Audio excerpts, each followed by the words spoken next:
Andrew here guys, welcome back to the tutorial, and in this video I'm going to show you how to change your theme on Trello. Now you might be wondering why my theme or my Trello looks like it's in dark mode, and it actually is, and it's also because my computer is also in dark mode, so it's pulling from the system settings. So if you'd like to put your Trello in dark mode, this is how you do it, or if you'd like to change the theme in general, this is how you do it.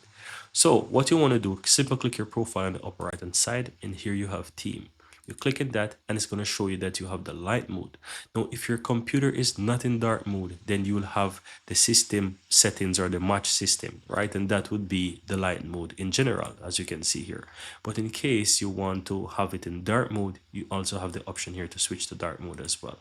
So just keep in mind that if you're using light mode or dark mode on your computer, this is going to set to your system preferences, and you'll notice that in quite a lot and you'll notice this in quite a lot of other applications that you will use.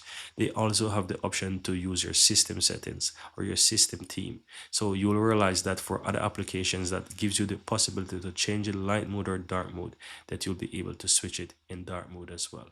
And that's it guys. Very easy and very simple how to change your theme in Trello.